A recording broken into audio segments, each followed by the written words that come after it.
¿Qué tal? Bienvenido a La Aventura, podcast de libros y lectura. Este es el episodio 206 y en esta ocasión hablaremos con más profundidad de El hombre invisible, de H.G. Wells. Si no has escuchado el episodio 205 del podcast, hazlo. Puedes encontrarlo en alaventura.net. Si no has leído aún este libro, hazlo antes de continuar porque habrá spoilers. Comencemos.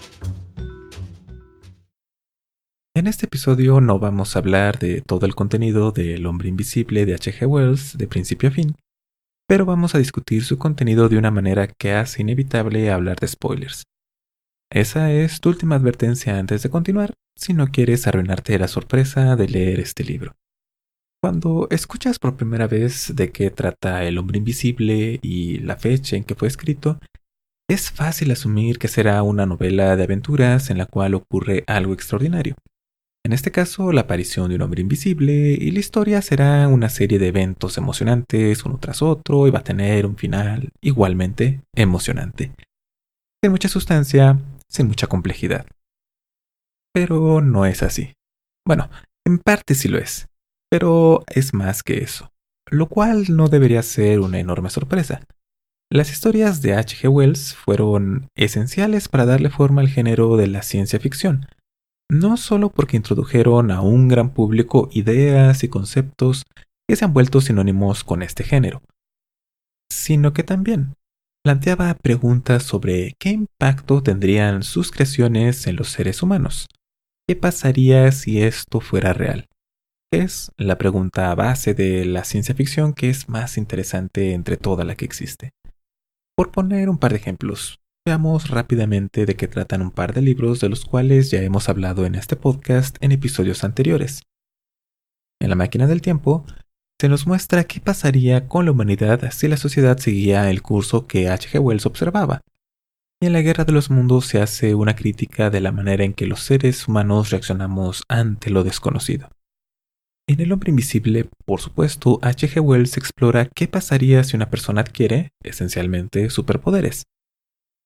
Desde luego, al momento de escribir este libro, finales del siglo XIX, el término superpoder ni siquiera existía. Pero es una buena descripción de lo que le pasa a Griffin, nuestro protagonista y titular hombre invisible. De repente, después de un experimento científico muy audaz, adquiere el superpoder de la invisibilidad. Pone el pequeño problema que es invisibilidad permanente. No puede apagarla, nadie puede verlo y no puede revertir esto. Precisamente está buscando una manera de poder volverse visible de nuevo, poder controlar completamente el poder que ha adquirido. Y eso es lo que motiva los eventos que conocemos en este libro. Nosotros, después de 80 años, después de la creación de Superman, y con él de los superhéroes como los conocemos actualmente, podemos prever que Griffin va a terminar ya sea convirtiéndose en un héroe o en un villano. Como Griffin no tiene nadie que le recuerde que con un gran poder viene una gran responsabilidad, pues sabemos que el último miembro de su familia murió cuando él era más joven, adivinamos que nuestro hombre invisible se va a convertir en un villano. Al principio, la motivación para que Griffin termine en este camino es más o menos razonable. Está desesperado por controlar su invisibilidad. Con todas las ventajas que tiene ser invisible, de todos modos tiene algunos inconvenientes.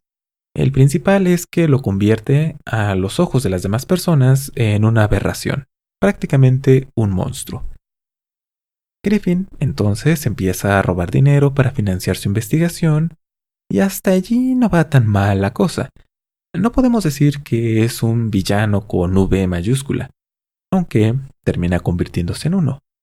Pues llega un punto en el que se convence que ser invisible lo hace superior a las demás personas. Tiene poder y las demás personas no. Y el lugar de los poderosos es dominar a los débiles.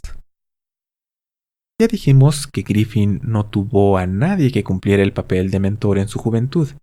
Así que la visión del mundo de este personaje está moldeada únicamente por su experiencia personal, la cual en general no es muy grata. Si el hombre invisible llega a la conclusión que él, como poseedor de un poder superior al de una persona normal, tiene el derecho a hacer lo que le plazca, incluyendo matar, es porque está convencido que eso es cierto, que esa es la manera en la que funciona el mundo. No tiene una razón por la que pensaría de una manera distinta. Una manera de interpretar los eventos que nos son presentados en la historia de este libro es pensar que los actos del hombre invisible son un reflejo de la convicción del autor acerca de la naturaleza humana. H.G. Wells, entonces, podría estarnos diciendo que ese dicho que todos conocemos que el poder corrompe y el poder absoluto corrompe absolutamente, es cierto. Griffin, entonces, al adquirir un poder más allá de su imaginación, termina corrompiéndose. Saberse casi invencible lo lleva a cometer actos malvados y crueles. Despierta en él lo peor de la naturaleza humana. Piensa que está más allá de cualquier castigo. Y tiene algo de razón. Piensa que es finales del siglo XIX. La tecnología a la que tiene acceso una persona común y corriente es sumamente limitada. Ni siquiera hay todavía energía eléctrica en los hogares. Así que una persona invisible es casi imparable. Esta historia sería entonces una advertencia. Nos estaría diciendo que tengamos cuidado con el poder. Que en manos de alguien que no tiene una apropiada orientación es algo sumamente peligroso. Vamos, Griffin ni siquiera asiste a la iglesia, algo que hace notar mucho los habitantes de Epping que lo conocen. Definitivamente se iba a volver malvado. Y en parte, ese es uno de los temas de este libro, pero creo que hay más de fondo en esta historia. ¿Recuerdas que decíamos que Griffin creía que ser poderoso le daba el derecho de hacer lo que él deseara porque eso es lo que observó en el mundo a su alrededor? No es que Griffin de la nada tuviera la idea de iniciar un reinado de terror, que se volvió invisible y ya de repente se le ocurrieron un montón de ideas malvadas y que podría hacer lo que quisiera impunemente. Más bien es algo más sencillo. Simplemente es la conclusión lógica de lo que aprendió en el mundo en el que vivía. Recordemos que el hombre invisible, antes de todo lo que le pasa en este libro, era un hombre con recursos económicos muy limitados y que fue solo a través de mucho trabajo y sacrificio personal que logró una educación formal, la cual le permitió realizar sus experimentos sobre invisibilidad. Era un tema que le apasionaba desde muy pequeño. Si su investigación fue limitada y tomó riesgos muy grandes, es porque no tenía el dinero para trabajar todo el tiempo que necesitaba para experimentar con calma y rigurosidad. Estaba presionado constantemente para lograr resultados. De lo contrario, perdería su oportunidad de abandonar la pobreza y convertirse en un reconocido investigador científico. Era la manera en que Griffin dejaría de ser un científico pobre y desconocido, al cual nadie tomaba en serio, y se convertiría en alguien. Finalmente, sus colegas lo reconocerían y, bueno, todo el mundo lo respetaría. Y es que Griffin, de cierta manera, ya era invisible, al menos a los ojos de la sociedad. Así se sentía él. Al ser un hombre pobre y sin familia, su existencia era constantemente pasada por alto por todas las demás personas. Sus intereses muy específicos no ayudaban, pues lo alejaban del resto de sus colegas que no creían que fuera posible la invisibilidad. Así que Griffin no tenía amigos porque se la pasaba trabajando todo el tiempo y su familia ya había muerto, de modo que no tenía personas con las cuales establecer vínculos personales muy cercanos. Griffin, a los ojos de las demás personas, no importaba, su voz no era escuchada, sus problemas no eran tomados en cuenta. Como ya lo dijimos, no era nadie. No tenía dinero, ni podía producir dinero o riqueza para los demás. No tenía valor como persona. Aislado, en soledad, sin tener con quién hablar o en quién confiar, poco a poco Griffin perdió contacto con los demás. Dejó de sentir empatía por otros. Empezó a ver a las demás personas como diferentes a él mismo.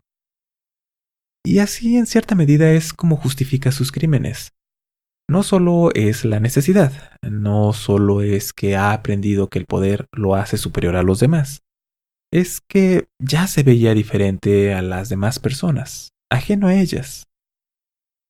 Así que sus actos de violencia, su deseo de lastimar a los otros, ese ímpetu que tiene por destruir, pues tienen sentido para él.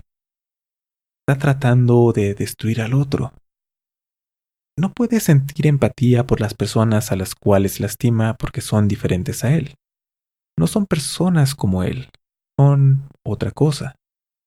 Y es lo que vemos conforme avanza la historia del libro. Griffin cada vez va sintiendo menos remordimiento por los actos que comete. Es como si llegara a la conclusión de que destruir a los demás es la única salida que tiene en su vida y que está perfectamente justificado en hacerlo. Esto suena familiar. Es probablemente lo que pasa por la mente de muchas personas diariamente. Y algunas de ellas, al igual que Griffin, terminan actuando. Pareciera que más de 100 años después, estar aislados, ser ignorados y no tener vínculos cercanos con otras personas son circunstancias con un efecto tan destructivo como lo tenían entonces. Y en el fondo, lo que orilla a nuestro protagonista y seguramente a muchas otras personas a estos extremos es el sistema social en el que vive, que lo ha despojado de su valor como persona. Es un sistema que en lugar de proporcionarle una red de apoyo, compañía y empatía, lo abandonó por no ser importante. Creo que El hombre invisible nos invita a reflexionar sobre el efecto que tiene en las personas una sociedad que le arrebata el valor a los seres humanos. Por el simple hecho de ser personas somos valiosas, no por lo que producimos, no por si somos ricos, no si somos particularmente inteligentes, no porque seamos extremadamente talentosos. Somos personas valiosas por ser personas. Pero con el paso del tiempo pareciera que esto no es tan cierto. Recordemos que después de todo, H. G. Wells fue testigo de cómo la industrialización acelerada del siglo XIX en Inglaterra cambió radicalmente la forma de vida de las personas y cómo éstas se relacionaban con los demás. Las personas de repente se pasaban la vida trabajando en fábricas y produciendo cosas que ni siquiera sabían quién iba a usar al final. La vida de las personas empezaba a volverse rutinaria, mecánica y muy solitaria. Y creo que hay pocas cosas que sean tan terribles para una persona como sentirse completamente sola e insignificante. Y este libro nos lo recuerda, con una aventura muy emocionante, pero creo que ese es su tema principal. Así que, si conoces a alguien que sientes que se está aislando, que se está distanciando de los demás o que parece sentir que no es apreciado, quizás no está de más intentar acercarte. Podría ser una gran diferencia. Hubiera hecho una gran diferencia para Griffin. ¿Y a ti? ¿Te ha gustado este libro? ¿Te ha parecido interesante? ¿Qué has encontrado en él? Si quieres contármelo, puedes hacerlo a través de los medios de contacto que están en alaventura.net. Ahí podrás encontrar el correo electrónico, redes sociales y otros medios de contacto para que me cuentes lo que piensas. Además, allí están los enlaces para que te puedas suscribir al podcast y están todos los episodios, desde el primero hasta el más reciente de este podcast. Todo eso está en alaventura.net. Y eso es todo. Si mi voz te suena un poco rara, es que, para variar, la tengo un poco irritada y por eso sueno un poco raro. Pero espero encontrarme mejor para la próxima. Mientras tanto, que tengas un excelente día. No dejes que nadie te convenza de que no eres especial, porque ya vimos que eso es sumamente importante que lo tengas muy claro. Además de que yo estoy convencido de que así es, y hasta la próxima.